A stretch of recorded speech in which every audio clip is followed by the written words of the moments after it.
आप सभी इस धमतरी के जिले के अंदर में मसीही समाज और अल्पसंख्यक समाज के ऊपर जो हिंसा हो रहा है, उस हिंसा के खिलाफ जो आंदोलन हम लोगों ने आयोजित किया था, उस आंदोलन में शामिल होने के लिए सबसे पहले मैं आपको धन्यवाद देता हूं। और उससे भी पहले इस आंदोलन को करने के लिए जो भारत का संविधान हमको ताकत देता है, उस संविधान को लिखने वाले डॉक्टर बाबा साहब अम्बेडकर को हृदय से नमन करता हूं। नमन इसलिए करता हूं कि आज जो देश के अंदर में, प्रदेश के अंदर में हालात पैदा किया गया है, कैसा हालात पैदा किया गया है? कहीं पर अल्पसंख्यकों के साथ मारपीट, मुस्लिमों के साथ दंगा फसाद, ईसाइयों के धार्मिक पवित्र स्थलों पर घुस करके तोड़फोड़ मारपीट, उनके धार्मिक पवित्र पुस्तकों को, धार्मिक पवित्र ग्रंथ को जला देना, ऐसा काम कुछ हिंसक संगठनों के द्वारा किया जा रहा है। यह हिंसक संगठन कौन है? यह हिंसक संगठन वो संगठन है जो सत्ता में बैठे भारतीय जनता पार्टी के गुंडागर्द संगठन है। और ये गुंडागर्द संगठनों को इकट्ठा करके, ये संगठन का नाम भी वो बताने से हिचक नहीं हो रहा है। ये संगठन है विश्व हिंदू परिषद, बजरंग दल और हिंदू जागरण मंच। ये भारतीय जनता पार्टी सत्ता में बैठे संगठन का, सत्ता में बैठे दल का गुंडागर्द संगठन है। और भारतीय जनता पार्टी सत्ता में बैठ करके ऐसे गुंडागर्द संगठनों को लगा करके कहीं पर मुसलमानों के साथ दंगा करा रही है, कहीं पर ईसाइयों के साथ हिंसा कर रही है, और कहीं पर इससे एसटी, एससी, ओबीसी के लोग भी अछूते नहीं है। बुद्धिस्टों के साथ भी यह अन्याय लगातार हो रहा है। मेरे दोस्तों, पिछले कुछ समय से छत्तीसगढ़ प्रदेश के अंदर में मसीही समाज के लोगों के साथ यह हिंसा टारगेट करके, प्लान बना करके किया जा रहा है। जब यह बात मेरे जानकारी में आई तो पूरे छत्तीसगढ़ प्रदेश के अंदर में मूल निवासी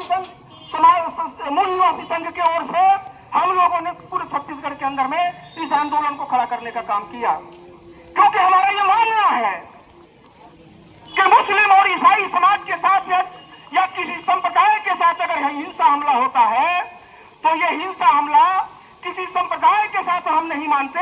हमारा मानना है कि यह संविधान पर हमला हो रहा है, और जब संविधान पर हमला हो रहा है तो इसके लिए हम लोगों ने कहा कि छत्तीसगढ़ प्रदेश के अंदर में जहां जहां भी इस तरह की घटनाएं हो रही है, हम खड़ा होकर के और आंदोलन करेंगे, क्योंकि इस आंदोलन को करने का इजाजत, करने का तरीका हमको भारत का संविधान देता है। अभी एसडीएम साहब बार बार कह रहे थे आपके यहाँ के कि समय कम है, कम समय में समाप्त करो, ऐसा वो कह रहे थे। उनको हमारे रैली से तकलीफ नहीं है, उनके हमारे एकजुट होकर के बात शेयर करने से परेशानी है। कहीं कोई ऐसा बात हो जाएगा तो गड़बड़ हो जाएगा। हम तो संविधान को मानने वाले लोग हैं। जो संविधान को नहीं मानने वाले लोग हैं वो गुंडागर्द संगठन के लोग गुंडागर्दी खुलेआम कर रहे हैं। शासन प्रशासन में बैठ के आप क्या कर रहे हो? वैधानिक पदों पर बैठ करके जब मैं जाता हूं उनके आप दफ्तरों में, तो मुंह पर रुमाल रख के पीछे वाले गेट से भाग जाते हैं। मुंह पर रुमाल रख के भाग जाते हैं, क्योंकि हमारे सवालों का जवाब इनके पास नहीं होता। तो सवाल का जवाब तो देना पड़ेगा, क्योंकि सवाल पूछने का अधिकार संविधान देता है, और सवाल का जवाब भी हम आपसे लेके रहेंगे। इस गफलते में मत रहना कि मूल निवासी संख्या है या एससी, एसटी, ओबीसी सब अलग अलग लोग हैं। ये आज कुछ लोग एकजुट हुए हैं। इस जिला प्रशासन को मैं आगाह करता हूं कि कान खोल करके इस बात को नोट करो कि यदि आज के बाद इस छत्तीसगढ़ प्रदेश के धमतरी जिला के अंदर में किसी मसीही के साथ, किसी मुसलमान के साथ, किसी भी एससी, एसटी, ओबीसी के साथ अगर कोई घटना हुई तो 5 किलोमीटर इस धमतरी को हम जाम करने से पीछे नहीं रहेंगे। क्योंकि अभी हमारे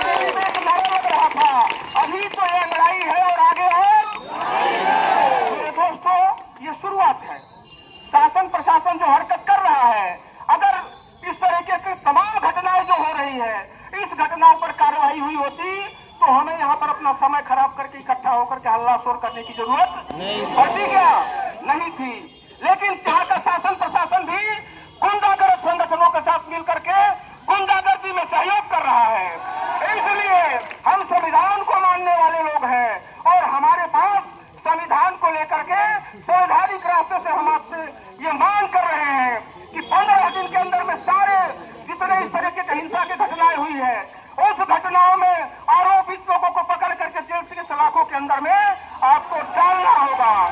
यदि आप इस काम को नहीं किए तो फिर हम 5 किलोमीटर का इस धमतरी को जाम करेंगे और उसके बाद हम परमिशन भी नहीं लेंगे। आज तो हम आवेदन दिए हैं, हम परमिशन भी नहीं लेंगे क्योंकि ये छत्तीसगढ़, ये भारत देश, हम इंडिजीनियस लोग हैं, मूल निवासी लोग, मूल निवासी की धरती है, मूल निवासी के पैसे का वेतन खाते हो आप लोग। और अभी तो हमने आपसे आवेदन देकर के परमिशन मांगा था, भविष्य में हम ये परमिशन भी नहीं लेंगे क्योंकि मैं अमरजीत पटेल ही नहीं हूं, मैं एडवोकेट अमरजीत पटेल। इस कायदा कानून की कुर्सी पर आप बैठे हो, उस कायदा कानून को भी मैं अच्छे से जानता हूं, मैं पढ़ा हुआ आदमी। इसलिए मैं इस धमतरी की धरती से सारा पुलिस प्रशासन और जिला प्रशासन को इस बात के लिए आगाह करता हूं कि आज के बाद संवैधानिक पदों पर बैठ करके आप गैर संवैधानिक काम में किसी का मदद किए तो हमसे बुरा कोई नहीं होगा। इसलिए मैं आगाह करता हूं, ज्यादा समय